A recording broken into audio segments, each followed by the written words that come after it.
Today we're going to talk about liminal space.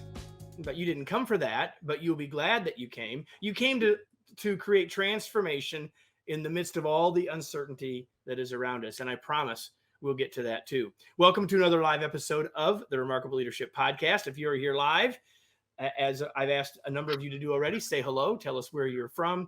We'll be glad that you do that. And while you're here, imagine that you're joining my guest, Rick, and I for a cup of coffee. Share your questions, your comments, and ideas. They will make for a better conversation and eventually a better podcast episode too.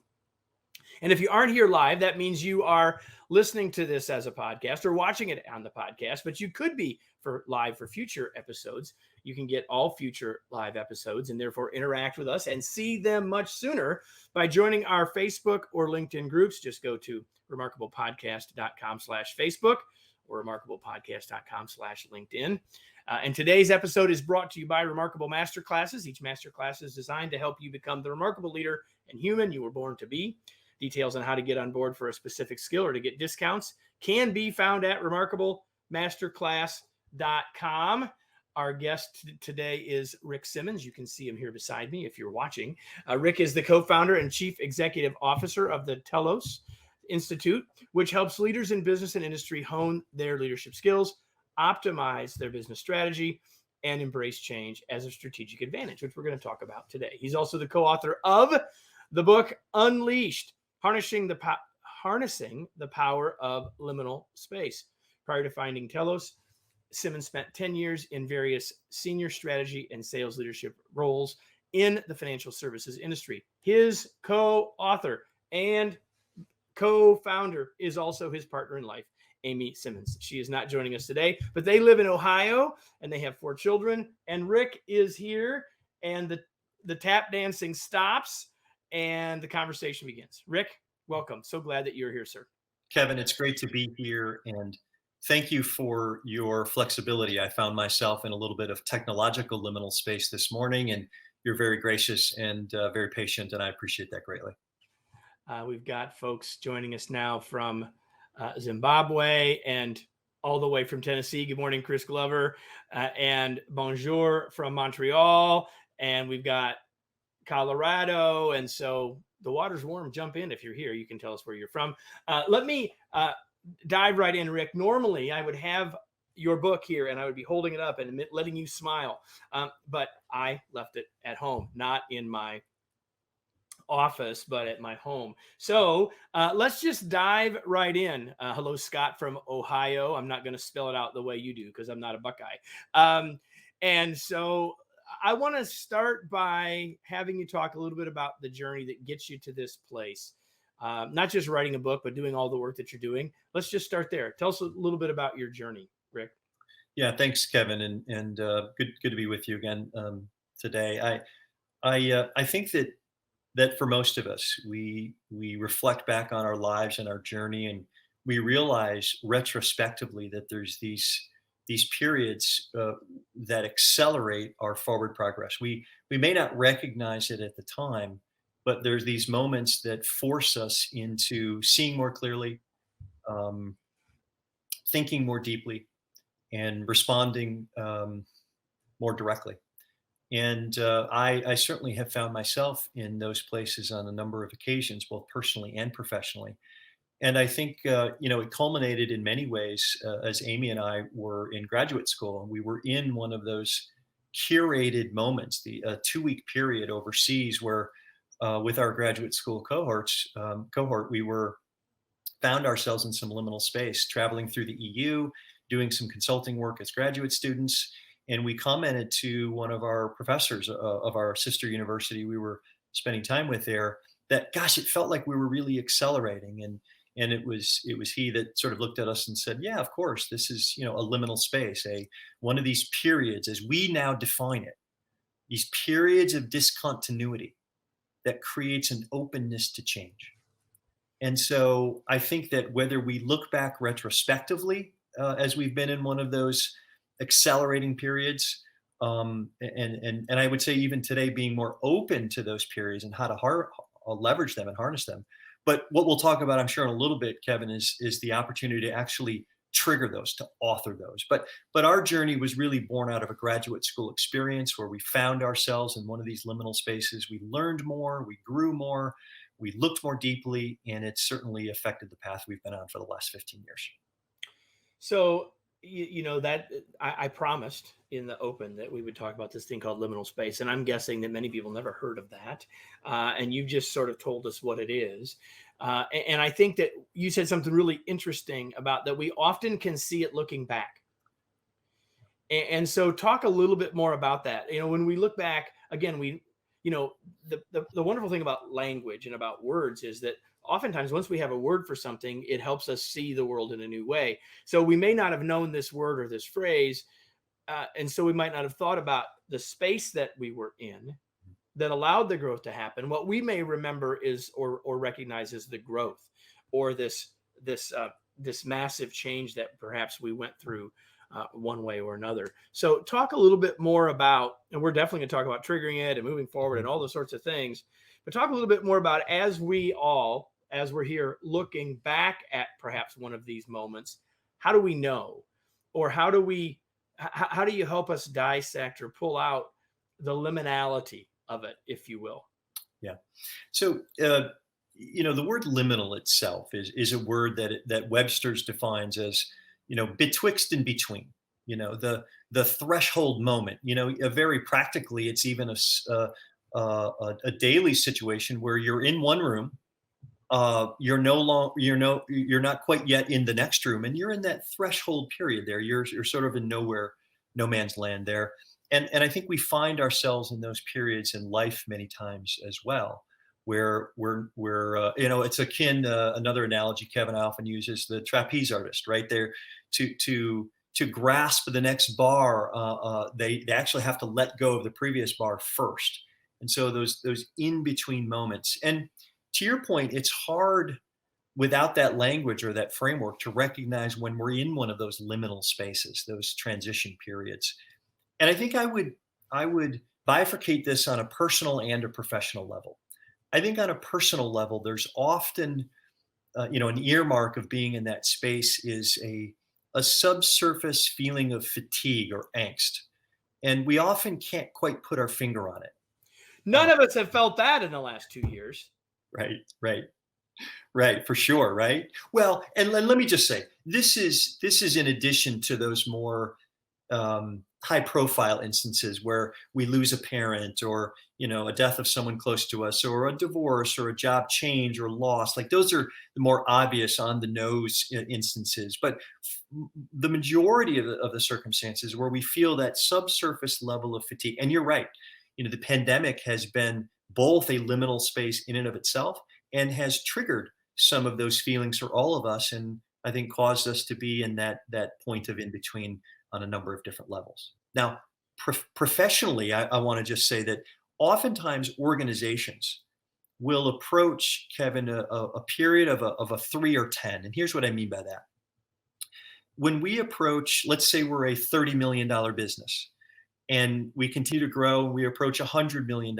We've grown quickly or over time, and we approach 100 million. When we hit those 3s and 10s, we really are wise to start to reimagine how the business is constructed and how it's operated, and really reconstitute all of that. When we go from 30 employees to 100, or from 300 to 1,000, or 1,000 to 3,000, whatever it is, that the rule of 3 and 10 tends to play out pretty consistently, no matter how the degree of the scale that might exist there. So there's often an internal feeling that can be generated, but in this case, from a business context, there's often markers of growth that might indicate that we're approaching one of those transition points.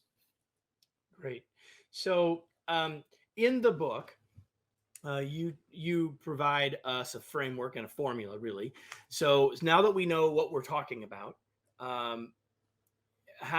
what's the formula, and how does it help us truly create transformation? Because these moments happen, but now I think the big idea here is, what do we do with those moments, and how do we get from them what we could or can get from them?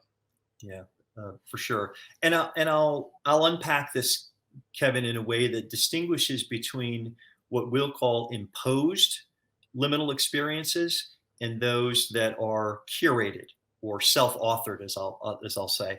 And across the whole continuum, when we have visibility to an oncoming period of disruption or a liminal space, we actually go across the continuum of preparation, the catalyst itself, that disruptive moment or period, a period of integration, and then that final and that fourth phase, which is sustainability. Now, of course, when the 50-year flood hits and liminality is imposed on us, we don't have a lot of time for preparation.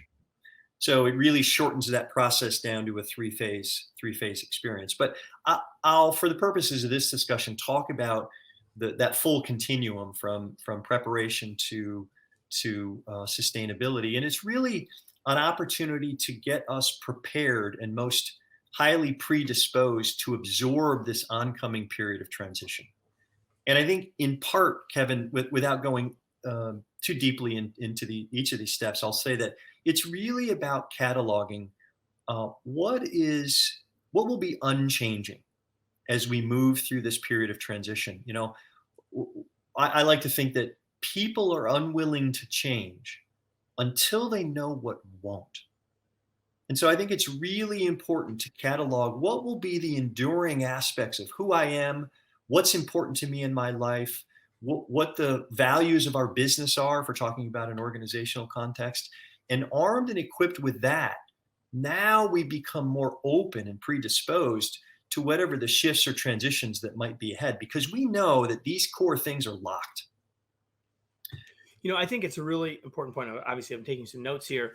I think that many people, and lots of people like you and I, who write about and teach about and consult and coach about change, miss the point that you just made. And that is, we need to help people see what's not changing. Yeah.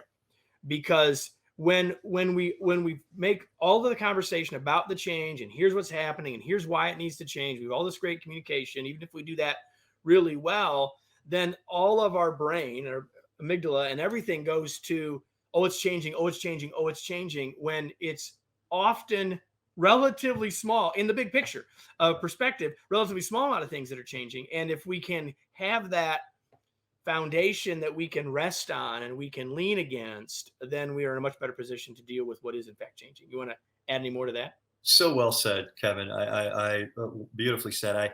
I think that that you're right. The list of what is changing as a ratio to what isn't is often turned upside down, right? There's 3 or 4 things that might be changing, but there's 100 that aren't, that are foundational. And I think a lot of this is born out of well-intended leaders who want to do well by their constituents, who want to be good stewards of their organization, that want to talk about bright, shiny new object because they know or believe strongly that it will help their organization and their people.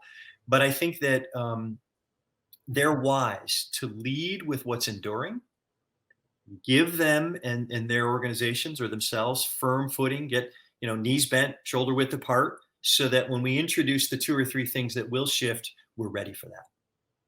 Yeah, I think that's 100% true. So that's really the preparation step. Talk a little bit about the other, maybe at sort of a high level, the other 3 steps in the model. Yeah, the catalyst is, again, whether we're curating it and authoring it, which could be a change in facility. We have a client that's building a new corporate headquarters. That is a liminal space in and of itself. And so, how do we use an object in motion tends to stay in motion, right? People in motion tend to stay in motion. So how do we use this gelatinous environment that we've now created, and it will close, at soon enough.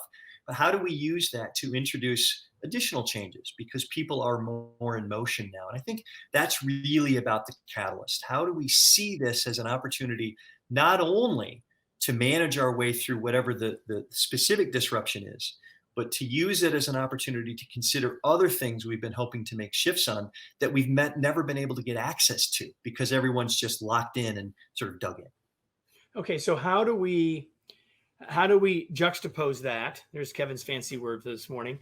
How do we juxtapose that with the sort of research proven fact that there's only so much change we can handle at a given time, right? Like, and in fact, oftentimes that's the explanation / excuse people will use. Well, we can't change anymore right now. There's just too many changes happening. So what you're actually saying is, hey, use that momentum of the change moment to actually perhaps create other change. How do you make sure you're finding the optimal tension, number one? And then number two, how do you not let that become the excuse du jour for people?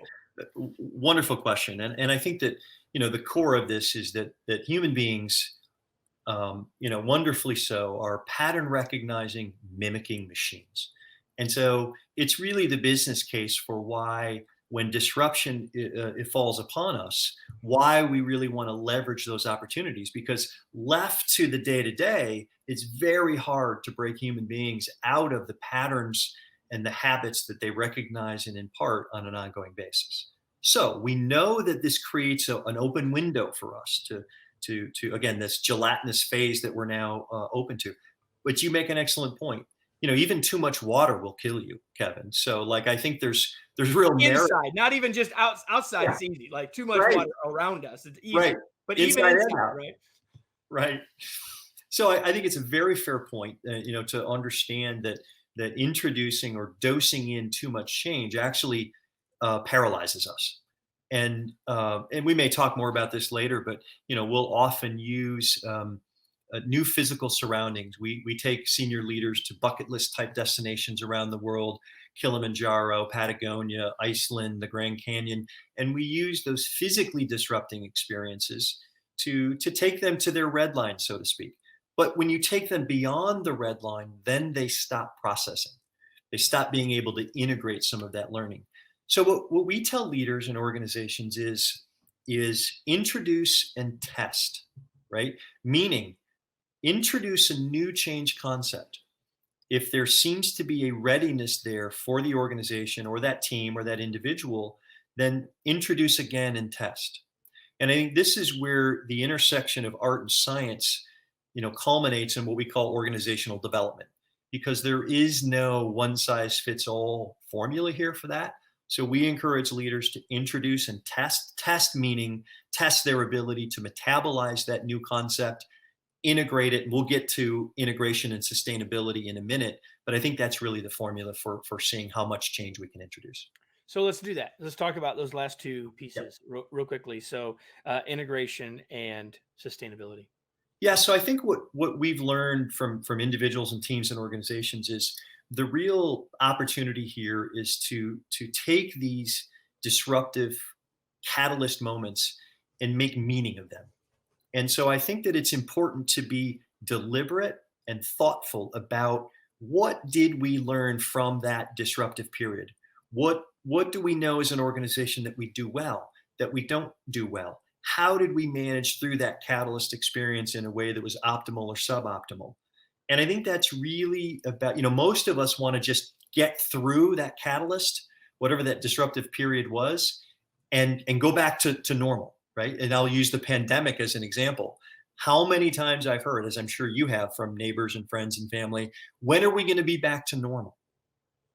Guess what? The world will never be free, either in memory or in reality, of what has happened over the last 2 years. And oh, by the way, what we learned from it, right? Exactly right. So taking that thoughtful and deliberate period, that after action opportunity to assess, what did we learn? What do we know? And how do we want to integrate this into our new way of being because of it? And that's a step that's often overlooked and seen as a nice to have, but not a must have. We think it's an absolute must have. Perfect. So, we've sort of talked this through, and we've talked about how to use these situations, right? And obviously we can self-author or curate them, as you said, which gets us to the next point of, can we actually decide we want to create them? Like, we want to intentionally trigger them. Like, first of all, can we? And secondly, why would we want to? do that, because there's all this angst and pain and stuff that goes with all the change. And so, can we intentionally trigger liminal space? And if so, why would we want to? Yeah. And this is where often in a conversation like this, Kevin, the streak of pragmatism is rearing its head, in my psyche, because, these new terms like liminal space, and, you can talk about this at a macro level. And, your question reminds me of a personal experiment I did 7 or 8 years ago, whereby I dedicated myself to driving no faster than the speed limit for 2 weeks, not in a single moment, whether I was on time or late or what, was not going to drive over the speed limit. Now, those that know me a bit know that I generally drive no slower than the speed limit most times. So this was a stretch. Well, and a stretch, and what I would call a break in pattern, which is really what a liminal space is.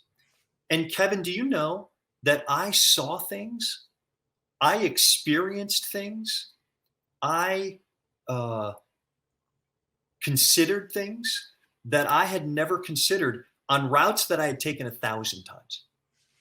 So simply changing the pace at which I moved through my daily life was a personal experience and a form of liminal space that was incredibly insightful for me. So, I just want to encourage. Can I just say something? I wasn't living that with you, and I'm not going to ask you how fast you drive now, but I am going to say this, that my belief as to why some of that happened is because you had to be present. Yeah.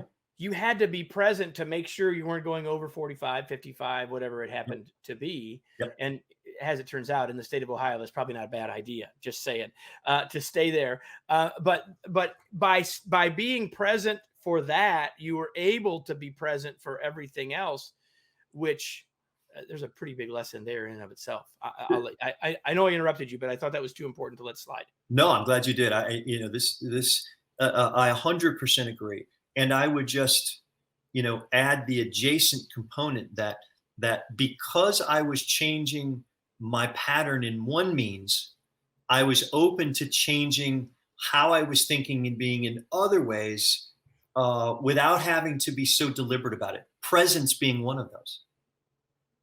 What I was looking at. I mean, I was going through those routes at a pace that was far different. So I was recognizing different things. Notice, everybody, not just a little different, far different, he said. We are learning more about Rick and his driving habits without him even realizing it. As a percentage. As a percentage.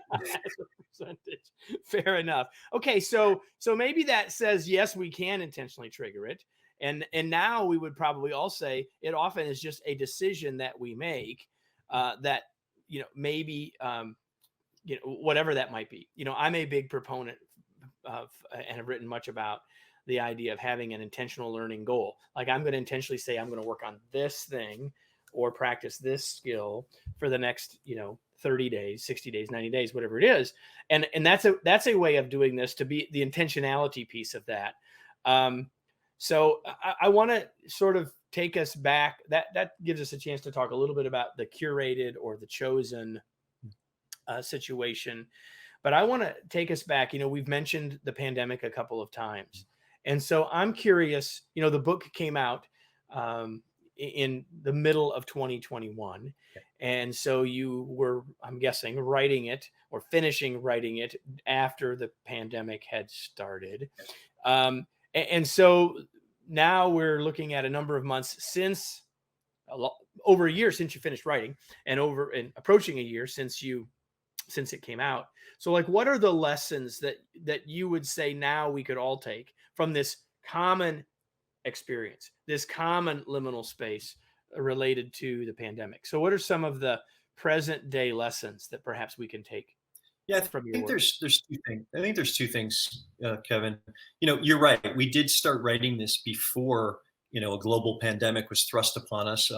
In some ways, it has created a portal for us, a foundation for us to talk about this concept, because so many of us have a shared lived experience with the pandemic. But I would say that the real thesis prior to the pandemic and the bedrock of why we wrote the book was twofold. Number one, in 1955, the average life expectancy of an S&P 500 company was 75 years. Currently, the average life expectancy of an S&P 500 company is 15 years, and in the next 10 years, half of the S&P 500 will have been turned over. So the point here is that we're living in a world and in environments that are more volatile, more uncertain, more ambiguous than ever before. And so simply being aware that these liminal spaces exist, that we can have access to them in a more regular and ongoing way, and we have opportunities not just to live through them, but to harness them for productive change and forward progress was sort of the thesis around why we wrote the book itself. And I would say number two, to your question, is that liminal agility, this ability to manage optimally these transition points, is like a muscle group. And I think the reason to curate these, the reason to self-author these, is in part to trigger forward progress in a more accelerated and deliberate way, but it's also to better prepare us for when those imposed liminal scenarios, when those 50-year floods hit, we're more predisposed, we're more fit around being able to manage them and leverage them. So creating agility, flexibility, whatever word you want to use there, perhaps even resilience. Yep. When we know that we've successfully been through changes, even of our own choosing, we put ourselves in a better position to be more confident and ready for the next ones, right? For sure. So the book, again, we're talking with Rick Simmons, the co-author of the book, Unleashed: Harnessing the Power of Liminal Space. And we'll give Rick a chance to tell people where you can learn more and get a copy in a few minutes. But the book is really written for us as leaders, or for us organizationally. And yet we've talked about this both individually or personally, as well as professionally. Anything else that you want to add on the leadership side about doing this with a group that might be useful? Like maybe something that we left out, or that you wanted to make sure you had the chance to sort of highlight or underline before we move on. Yeah. I get a question a lot, Kevin, about, well, tell me about liminal space as it relates to, at an organization or enterprise-wide level. I don't want to talk about it on a personal level. Like, I want to talk about it on an enterprise-wide level. And I understand that, especially leaders leading big organizations with big challenges on a daily basis, for all the reasons we've mentioned already. It's at that point, though, that I try to remind folks that organizations are made up of people. And one of the surest ways to create followership is to build this muscle group around the ability, personally, as leaders, to identify, to manage, and to harness these transitional moments. It is not only the path towards leading effectively, it's the path towards signaling to your team, to your entire organization, that following you is the right thing to do. So you just raised an important point, and that is that as leaders, we are all role models. And you're just saying we need to add our ability and our willingness to change to that list of things that we're role modeling, and to which I would 100% agree, Rick, 100%. I want to ask a couple of questions as we sort of round the bend here and start to close up. A couple of things that I ask pretty much everybody that joins me here for these podcast episodes. And the first one is, like, what do you do for fun? Like, I'm sure you like your work. It's pretty clear that you do. But what do you do, Rick, for fun? Yeah, I don't want to overshare here, but there's two things. I do feel a responsibility to be in the business of testing my own edge. If I'm going to be on widely broadcast shows like yours and talk to your listeners about being open to testing their own edge, I feel a personal sense of responsibility. So In an athletic sense, I regularly test my own edge, and I'm a runner and an athlete in different ways. So, testing and challenging myself from an athletic perspective is certainly something that I make part of my regular rhythm and something I enjoy doing. Secondly, and completely unrelated, about a decade ago, I fell in love with timepieces, and I think that through timepieces, I've understood that, and I think it was Longfellow that said, "I would not give a fig for simplicity this side of complexity, but I'd give my whole life for simplicity the other side of complexity." And for me, timepieces are a tangible expression of that. The seeming simplicity of keeping time and the way in which most timepieces do it is very straightforward. But as you get into the hobby, you understand that there is a degree of technology that hides behind that watch face that is just a full expression of that for me, and I really enjoy that. So if you're with us live, you know that we had a little bit of challenge getting started. We dealt with a little liminal space to get started. And there's a question, Rick, that I ask all of my guests, but for nearly all, I tell them this ahead of time. And I didn't have the chance to tell you this ahead of time. So you let go of one trapeze and get ready to grab the other one. Okay. So the question I love to ask smart people and I've done this my entire life, and I decided to do that. This as a part of this podcast is to ask you this question. Are you ready? I'm ready. What are you reading these days, Rick? Yeah, good question. One of the things, and I do enjoy reading. I do enjoy learning, I should say. I'm certainly a reader, but I consume a lot of content in a number of different ways, both experientially and reading. And one of the things that I have found really helpful, Kevin, is this idea of content analysis, meaning I'm reading things on a widely seemingly non-correlated level that completely correlate when I'm able to sort of analyze that content from different Connect portals. the dots. Yeah. For example, I recently read The Hidden Life of Trees. And, what the heck does that have to do with anything? Well, it's a wonderfully written book. And what you find out is that there's a community that exists. There is a cohabitive ecosystem that exists amongst the trees and how they allocate resources. And, no single tree is free of the impact of the entire forest. And so there's great learnings and great insights there. But I would add The Hidden Life of Trees to probably one of those pieces that I'm reading now that seems to have no correlation to my work or my interests, but has been quite meaningful. Perhaps surprising to all of you, Rick is not the first person to suggest that book. I can't at this moment tell you who the other person was, but I will find it. We will put it in the show notes for anyone listening. We'll make sure that that's one of the other podcasts we recommend as a part of being a part of this. So, Rick, I just have one more question for you, and it's the one you've really sort of been hoping I'd ask from the very beginning. So, Rick, where can we learn more about your work, the book? Here's your chance. Tell us where to reach out, how to connect with you, all those sorts of things. Yeah, for sure. Well, our website, thetelosinstitute.com is a good landing spot for a number of things, learning more about our work in liminal space, the work we do on a day-to-day basis, and my great colleagues at the Telos Institute.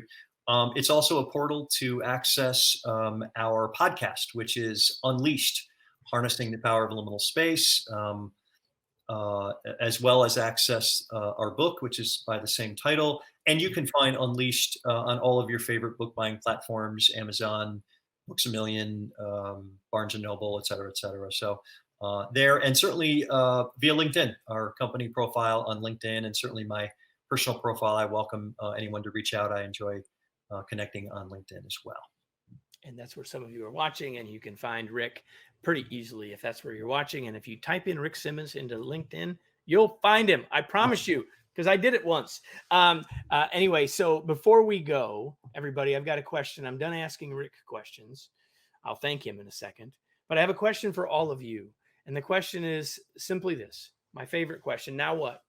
What action are you going to take as a result of this? Rick said something about being a learner a few minutes ago, and this is the question of learning and application in terms of maybe you didn't, when you got here, you didn't know what liminal space meant. Maybe you never thought about the difference between curating or choosing or creating or self-authoring those moments versus them simply being imposed upon us. Maybe you had a chance to think about what you could do to create it, trigger it intentionally for you or your organization. I don't know what your actions will be from this, but I do know that you will get far more from it if you, in fact, ask this question, now what? And then take action. So, Rick, thank you so much for being here. It was a pleasure to have you. Hey, We had a couple fits and starts, but it was worth the effort. Yeah. Hey, can I just weigh in on that now what question real quick? Sure. I just wanted to say, as an expression of thanks to you, I've long believed that the questions we ask each other say more about our competence and our ability to add value than any answer to any question we might offer. And to be together today and see and field such excellent questions from you is now what for me. I think being in the business of asking good questions is not a foregone conclusion. So thank you for that, and thanks for that reminder. It's my pleasure, and it's my pleasure as always to be with you all every week. So if this is your first time with us, why? You can fix that by changing it for next week, because if every week there's a new episode, there's a big long back catalog for you to go back and listen to. We'd love to have you do that. But man, we'd love to have you back next week for another episode of the Remarkable Leadership Podcast. Thanks, everybody.